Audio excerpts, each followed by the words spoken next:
Gandang tanghali. Gandang tanghali mga kapatid. Ayan. Kumusta? Ang tagal-tagal nating hindi nagkita. Oh, ayan. Kasi, nandito na ulit tayo sa bundok. Bakasyon na kasi ni Rabay. Bakasyon na ng Autism San ko. Kaya nandito ulit kami sa bundok.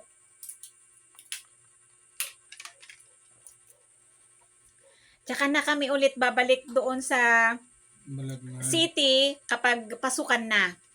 Ayan. Pero guys, gusto kong sabihin na continuous pa rin naman yung tag nito. Yung kung may mga gustong magpa-process ganon ng Islam divorce or annulment, or yung mga naghahanap ng lupa na tatayuan ng bahay. Meron kami dito sa bundok mismo, dito sa amin. Mura-mura pa lang kung dito sa banda namin. Pero kapag doon sa malapit sa Baguio, naku, mahal na doon. Kasi ang dami ng subdivisions, sila yung nagpapataas sa presyo ng lupa. Kaya kung gusto nyong mag-avail, kahit yung tatayuan lang ng bahay, kasi pamahal na ng pamahal, message lang kayo sa akin. Dito mismo sa sa probinsya namin, meron din dito, mga mura-mura pa, kaya PM na. Magandang investment ang lupa, guys, kasi ang lupa hindi yan bumababa ang presyo. Yan. Unlike kung sasakyan yung bilhin mo, nagde-deteriorate yan. Bumababa ang niyan, value niyan.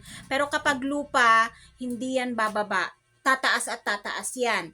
Kaya kahit hindi mo pa tatayuan ngayon, basta importante, nabili mo, na deed of sale mo, na transfer mo na sa pangalan mo, sa processing naman guys, dun tayo tutulong ulit. So yun yung parang pinagkakabisihan natin sa ngayon. Busy tayo sa mga ibang services natin. Pero inuulit ko, kung interesado ka na magpa-process ng Islam divorce mo or annulment mo, message ka lang.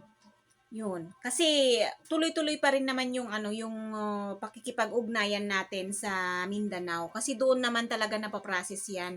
Wala namang korte dito sa Luzon or NCR. Yun guys, ang gusto kong sabihin. Medyo mainit dito. Pero mas maganda dito kaysa sa city. Mas masaya si Autism Boy dito kasi dito pwede siyang lumabas saan-saan. Sa syudad, hindi. Doon lang kami sa bahay namin. Wala namang playground doon na baka mamaya lumabas pa doon sa highway. Delikado ang sasakyan. Dito ay kahit lumabas siya diyan kung saan-saan, kilala nila or alam nila kung saan nila ibabalik si Rabay kung sakaling lumayo siya na hindi ko nakita. Pero imposibleng mangyari yon kasi hindi naman siya marunong lumayo. Ayan. So, dito sa bundok, marami na kaming tanim. May stress reliever. Ayan. Pag nai-stress ako sa mga problema, sa mga process na yan, marami akong tanim dito na gulay. So, hindi ako mamumroblema ng uulamin ko na organic. O, kahit sabihin natin semi-organic. Kasi sa panahon ngayon guys, nako, kailangan nating alagaan ang health natin. Hanggat maaari, wag masyado yung tinitinda sa sa palengke na gulay. Nako, punong-puno ng pesticides. Naliligo palagi yan ng mga spray, ng mga lason. Naku, mahirap na. Yun lang guys. Kamustahan video lang tayo. Ayan. So, update. Nandito na ulit kami ni Rabay sa bundok. Pero, every Sunday, pupunta kami sa Baguio City kasi dun yung church namin. Dun kami nagsisimba. Kasi malapit lang naman, mga 1 oras lang naman biyahe. Yun guys. So, stay safe, stay healthy, stay happy. Ayan. Bye-bye and God bless. Papakita ko yung mga Papakita ko yung mga tanim ko pala. O, di ba? O, saglit lang ipapakita ko. Labas tayo. Yan, yan guys yung mga tanim ko. Yun yung sugar beets ang mga yan, sugar beets. And then, ito, tinaniman ko ng French beans kahapon lang. Yan yung mga bell peppers. Yan, bell peppers ang mga yan. Tapos, mga pechay, naitanim ko na yung mga malalaki. Tapos, yung mga sitaw. Oh, yan. Sitaw, sitaw. May mga ampalaya pa ako dyan. Oh, see? Ampalaya. At saka, pinagtabi ko yung tag nito. Yung patola. Patolang yung mabango. Ayan. Alternate ko dyan. Yan. Tapos, meron pa dito. Meron pa dito. Yan. Pipino. Cucumbers. May mga bunga-bunga na. Yan ang pinagkakaabalahan ko na ngayon dito sa bundok, guys. Kasi 2 months din. Sorry. 2 months din yung bakasyon ni Rabay inumpisahan ko pa to last month.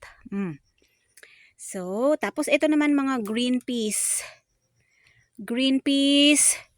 Yan, may mga kamatis ako doon. Ito mga mais. Mais yan, nandun pa. Meron pa doon.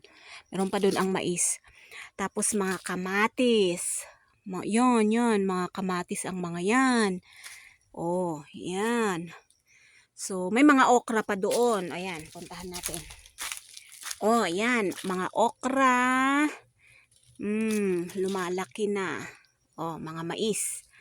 Yan, guys. Kaya, busy ang manang leads dito sa bundok. Busy ako dito. Pero, okay lang. Carry lang. Kasi may wifi na rin tayo dito.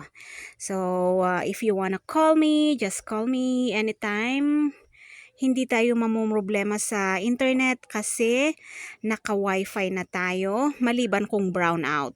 Or, ibig sabihin, may maintenance ang